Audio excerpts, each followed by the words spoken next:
Hello guys, welcome back to our YouTube channel. അപ്പം ഇന്ന് നമ്മുടെ സെൻറ്ററിലെ ഓണാഘോഷമാണ്.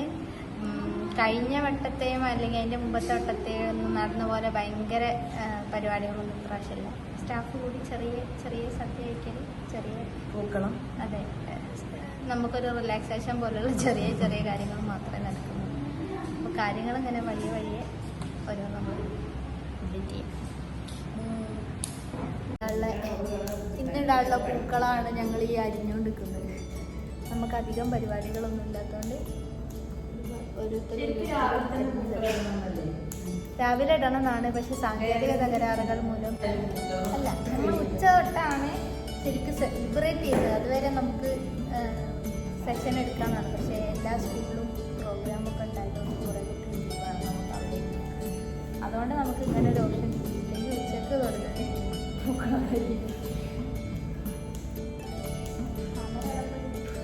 നമുക്ക് ആക്ച്വലി താഴെ ഇതിൻ്റെ ഡയാലിസിസ് കൂടി അവിടെ കൊടുക്കാനുള്ള താമരയാണ് ഇവൾ കത്തിട്ട് ഇങ്ങോട്ടേക്ക് കൊണ്ടുപോയി. ഇവള് വാങ്ങി, ഓരെ ഏൽപ്പിച്ചിട്ട് ഇവള് വാങ്ങി. അല്ല, ഒരു സൂര്യകാന്തി സൂര്യകാന്തി കഴിക്കാൻ പോയപ്പോഴാണ് താമര. എന്നിട്ട് താമര അവർക്ക് കൊടുത്തില്ല. എന്നിട്ടിപ്പോൾ താഴെയുള്ളൊരു തെറ്റു. അപ്പം നമ്മളിത് അരിഞ്ഞ് ഫോട്ടോ എടുത്തിട്ട് താഴെ ഒരിക്കത് കൊണ്ട് കൊടുത്തിട്ട് വേണം ഓരോ സമാധാനിപ്പിക്കാൻ. ബാക്കിയുള്ള സ്റ്റാഫൊക്കെ അപ്പുറത്തും കുറച്ച് ആൾക്കാർ സെഷനിൽ കഴിഞ്ഞിട്ട് എല്ലാവരും വിചാരിക്കും നമ്മൾ ഭയങ്കര ത്യാഗികളായിട്ട് പണിയെടുക്കുകയാണ്. അങ്ങനെ ചിന്തിക്കുന്നത് ഒന്നപ്പുറത്ത് നമ്മളിത് വെള്ള ഡ്രസ്സ് ഇട്ട് വരുന്നതല്ലേ ഇതൊക്കെ അറിയാൻ. ടീച്ചറെ ശരിക്കും ഈ ഓണത്തിന്റെ കഥ ആരെ കാണാനാ വരുന്നേ? മഹാവിഷ്ണുവിലെ അവതാരം എടുത്തിട്ട് ഇയാള് അസുര ചക്രവർത്തിയാണല്ലോ. അപ്പൊ ഇയാളെന്ത് ചെയ്ത് ആ സമയത്ത് നല്ല ഭരണമൊക്കെയാണ്. പക്ഷെ അതില് അസുരന്മാരൊക്കെ വേറെ അങ്ങനെ അങ്ങനത്തെ ഇതുണ്ടാവില്ലേ.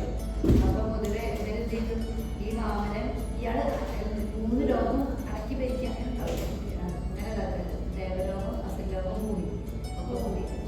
അപ്പൊ ഇയാള് മഹാവിഷ്ണു വാമന അവതാരം അതിന് നമ്മുടെ രോഗം കിട്ടിയില്ലേ, മഹാവിഷ്ണുവിന്റെ ദശാവതാരത്തിൽ ഒരവതാരമാണ് ഈ വാമനൻ എന്ന് പറയുന്നത്.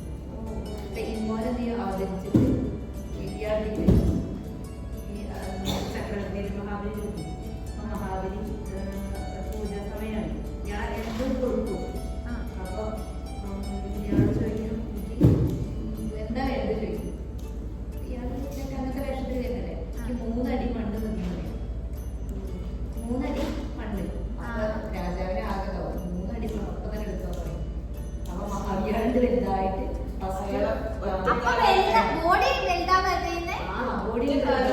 ദൈവല്ലേ, ഇയാൾക്ക് അറിയില്ല ദൈവമാണെന്ന്.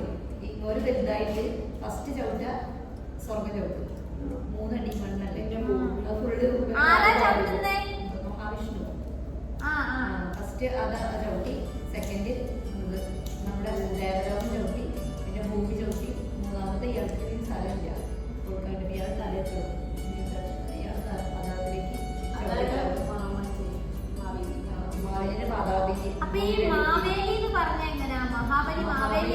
ചക്രവർത്തിയാണിത്, ചക്രവർത്തി. അപ്പൊ പറയും അങ്ങനെ വർഷത്തിലൊരിക്കല് തരാനുള്ള ഒരു അവസരം തരാം. അതാണ് ഈ ചിങ്ങമാസത്തിലെ ഈ ഒരു തിരുവോണനാളില്. ഈ മഹാവിഷ്ണു എന്ന് പറഞ്ഞാല് ശത്രുവശത്തുള്ള ആളെ നല്ല ഞങ്ങളുടെ ദൈവമാണ്. അപ്പൊ ശിവൻ മറ്റേ മഹാബലിയോ? മഹാബലി ചക്രവർത്തി, രാജ്യം ഭരിച്ചത് ചക്രവർത്തി. മറ്റേ ഭൂമി ഭരിച്ചത് ആ സമയത്ത് ഭൂമി ഭരിക്കുന്നുണ്ടാവല്ലേ. അയാൾക്ക് ഭയങ്കര പവറാണ്. ഇയാള് ഇയാള് തലയെ കൊടുക്കാൻ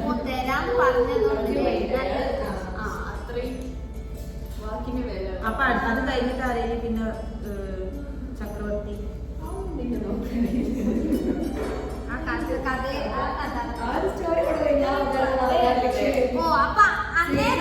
എല്ലാ കൊല്ലവും വന്ന് കണ്ടുപോവാം. തിരുവോണമാണ്ടി വരാനുള്ള ശരിക്കും എല്ലാ വട്ടം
നമ്മളിന്ന് നോർമൽ കോസ്റ്റ്യൂമിലാണ് വന്നതെങ്കിലും ഉച്ചയ്ക്ക് ശേഷം പരിപാടി ആകുമ്പോഴത്തേക്ക് നമ്മൾ സാരി ഉടുക്കാന്നുള്ളൊരു ഇതിലാണ് നമ്മൾ.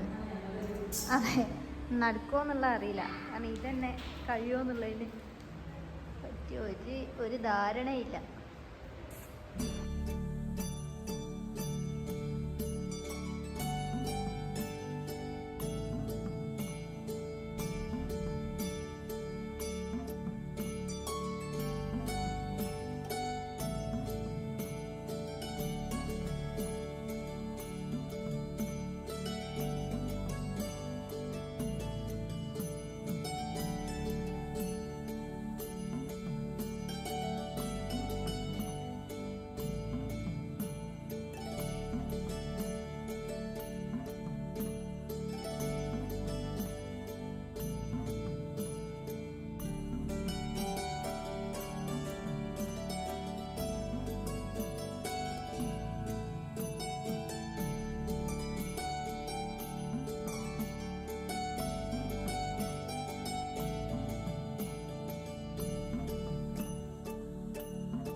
നമ്മൾ ഔട്ട്ഫിറ്റ് മാറി കഴിച്ചു.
പരിപാടികൾ ഏതാണ്ട് കഴിഞ്ഞു. നമ്മൾ ഇനി ഇവിടെ അടുക്കി നന്നാക്കണം.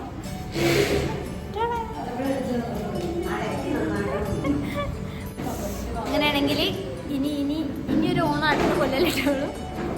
വേറെ അടുത്ത കൊല്ലം അടുത്ത ഓണമായി വരുന്നത് വരെ അല്ല ഓണം പരിപാടി അടുത്ത കൊല്ലം ഉണ്ടാവാം. ഇനി നമ്മൾ തൽക്കാലം നമ്മളിത് വൈൻഡപ്പ് ചെയ്യുന്നു. ഓക്കെ ഇത് ഫോട്ടോ സ്റ്റില്ലല്ല മോളൂ. ആദ്യം ടാറ്റ പറഞ്ഞു. ടാറ്റ ഈ പട്ടി നേരെ ഇരുന്ന് ടാറ്റ പറ.